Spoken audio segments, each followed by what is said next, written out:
I mean, it becomes so hard when we're navigating because so many of us are really in that fight, that flight, that freeze, that Mm-hmm. fawn state Yeah, all the time. all the time. And what we don't realize is we learned that when we were young.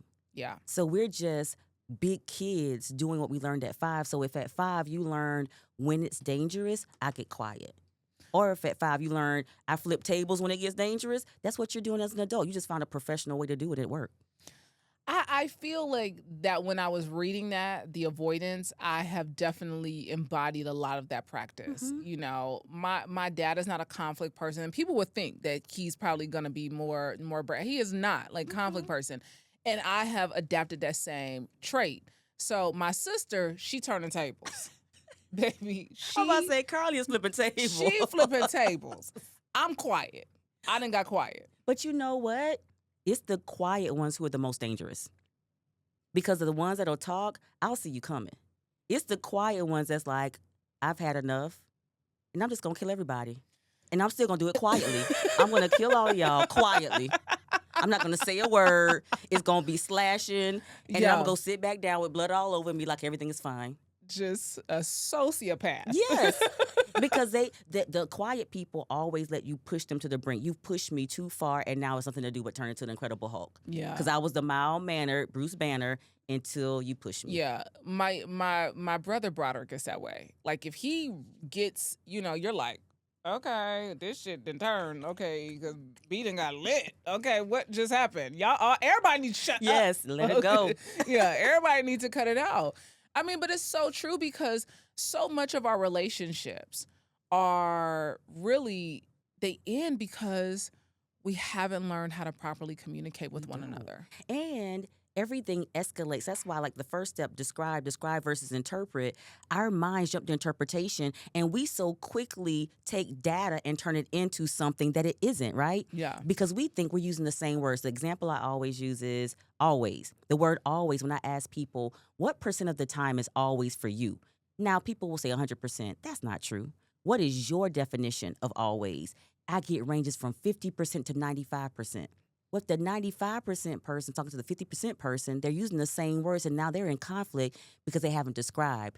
I want you to do that 95% of the time, not I always want you to do that. And that's where it happens. That's definitely where it happens because you say in the book, you said, don't aim to be comfortable, aim to be clear. Comfort is what keeps conflict going. People often... It is. Comfort is what keeps conflict going. Yeah. Because people want to be comfortable and now they're pissed. And I learned this when I was doing divorce mediations. People will get to divorce mediation and they're arguing about something that they've been arguing about for the last 20 years. But they've never really had the argument because they stopped when it got uncomfortable. And so we stop right where we agree. Oh, we agree on pretty much everything. Okay, well, let's keep going. Except now I'm bringing up something that has been an issue for me for the past 20 years because we never really had the conversation because it was uncomfortable. And now we're divorcing. Have you been able to keep relationships together when they get to that part? I have. And this is really where I got pushed to say, wait, there's something here. There's something I'm supposed to be doing because I would be in these divorce mediations or I would be in these conflicts and think, if I had just taught you all how to disagree, we wouldn't be here. We either wouldn't be here or it wouldn't be this bad. I've had divorced couples come back and end up remarried because of what we started talking about. It's like we never talked about that before, and that's the real issue. And now I've had divorced couples come in there at odds and walk out like, we could have a conversation now. Yeah, because we don't know how to disagree. We don't. Okay, how do we learn how to disagree with each other? First of all, everyone thinks take the emotion out of it. I'm like, you can't. We are emotional beings. Every time people say that, this is not about emotions. This is not personal. Is. It's business. It is. I showed up as a person in the business. How does not personal? Because people say, oh, well, you don't bring your emotions to work. Well, how many of you have done a job you don't like? Like is an emotion. How many of you have had a bad day? That's an emotion. There are things you like, there are things you dislike. We are emotional beings. But what we need to do is put the emotion and the data together, right? So if I say, I always want you to do that, and that's 95% of the time to me, I can say, I don't like doing that 95% of the time. What I can do for you is give you a good 60. Are we okay with that, right? We need to bring the data and the emotions together, and that's how we begin to start this process. I mean, this is real applied, technique, because you've been married for how long? 24 years. You just celebrated 24 yeah. years. In a couple months, May will be 25 years. Yeah. I mean, 25 years, you got 2 children. They be trying you, though. They so funny. The stories I see from your Insta stories just let me know that they have learned how to communicate properly with the queen of communication. Baby, so one of the things I teach in negotiations, I tell people no is not the end of the conversation, it's the beginning of the negotiations. Yeah. And my kids live by that. I'm like, no, well, how about, what could make this answer yes? What do I need to do? What does yes mean to you? I'm like, don't do that. Don't do me to me. I do this for a living. Don't do me to me, right?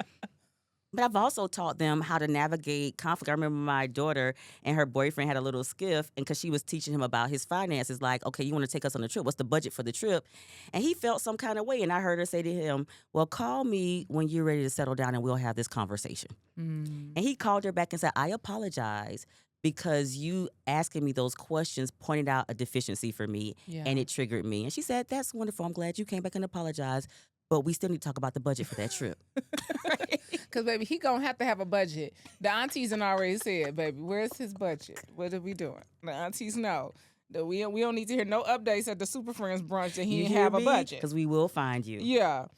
So you say in the book, and I want you to talk about, what's the difference between being liked, being respected, and being paid, and why do so many women pick the wrong one? So many women pick liked. Because comfort. I want to be liked. And what I see it the most in is in people in their professional career, especially when it's time to elevate. You got that one person in the group, they get a promotion. Oh, you acting different. Because I'm paid different. Baby, there will be signs. When the checks hit, you hear me? There will be signs. When I come in the office with shades on, don't look me in my eyes.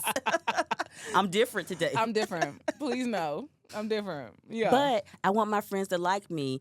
And so I let certain things slide. I don't step into who I am now. I don't step into what I need to be. I've seen people get promoted and lose their jobs because they wanted to be liked. And they couldn't fully step into, I do have to hold people accountable now. I can't be out at lunch late with you all.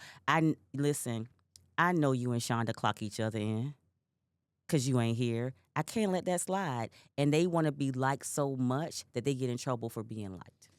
Oof. So then how do we get paid? Let me tell you something. First of all, getting paid means knowing what you are worth. I find, and not knowing what you're worth inside it, like on paper. I find that so many people really don't know what their skills are worth in the market. For example, from an HR perspective, if you are not making or saving that company 2 to 10 times your salary, you're going to get fired.